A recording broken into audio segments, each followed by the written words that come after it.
Part two कब upload करेंगी, please part 2 upload कर दे। अच्छा जी, ये जो मैसेजेस हैं कुछ दिन से मुझे मेरे डीएम्स में मिल रहे हैं, हर तरफ यही बोल रहे हैं कि प्लीज पार्ट 2 अपलोड कर दें, तो फाइनली पार्ट 2 आ गया है। अच्छा, इन बैग्स की वीडियो पे आप सबने इतना ज्यादा अच्छा रिस्पॉन्स दिया है, तो फाइनली मैंने अब सोचा कि पार्ट 2 अपलोड करना ही चाहिए। 43 of the series 100 days 100 order. अच्छा, जो स्पेशल चीजें इन बैग्स में ऐड की गई हैं, अब मैंने सोचा आपको उन सब के बारे में बताया जाए। फर्स्ट ऑफ ऑल तो उन्होंने कुछ लेटर्स ऐड करवाए थे जो उन्होंने बोला था कि विंटेज स्टाइल में होने चाहिए, और मैंने पूरा एक दिन सिर्फ लेटर लिखने में लगा दिया। और इन्होंने साथ में उन्होंने बोला था कि हर पर्सन के लिए डिफरेंट डिफरेंट चीजें आपने लिखनी, like one special line for everyone. Her person के लिए जो स्पेशल लाइन लिखेगी उन्होंने खुद मुझे बताई थी। उन्होंने बोला था कि ये लाइन लिखनी। आल्सो उन्होंने मुझे बोला था कुछ अपने से भी ऐड कर लिएगा। उन्होंने सबके बारे में मुझे बता दिया था और मैंने उनके गोल्स और उनके बारे में अच्छी अच्छी एक लाइंस लिख दी। और जो बेबीज के बैग थे उन्होंने वो सिलेक्ट किए थे कुछ और स्टाइल के, लेकिन उनके जो क्रिस्टल थे वो मुझे कहीं से नहीं मिल रहे थे। उन दिनों काफी शॉर्ट थे मार्केट में। एक दफा जो मार्केट में चीज शॉर्ट हो जाए ना, उसका मिलना बहुत मुश्किल हो जाता है। देन मैंने उन्हें बोला, कुछ सजेस्ट किया मैंने डिफरेंट टाइप। मैंने उन्हें बोला कि आप हैंडल स्टाइल में बैग जो है ना बनवा ले। देन उन्होंने रेड कलर चूज किया और उसके बाद मैंने रेड कलर के 2 मिनी साइज के जो बैग बनाए थे। और दोनों बच्चियां जो थी, एक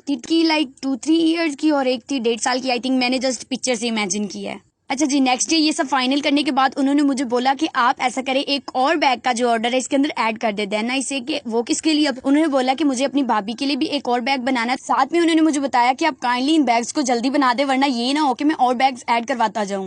बैग्स के साथ उन्होंने एक और चीज ऐड करवाई थी जो थी कि सब बहनों और सब फैमिली के उन्होंने बोला था आप कंगन यानी गजरे या कंगन या इस टाइप ब्रेसलेट कुछ बना दे। उन्होंने जो कंगन थे वो अपनी भाभी, सिस्टर्स और भांजियों के लिए लिखवाए थे। और उन्होंने बोला था, जो भांजियों की पिक्चर्स उन्होंने मुझे भेज दी, उन्होंने कहा कि आप साइज मेजरमेंट इसको देख के कर लो।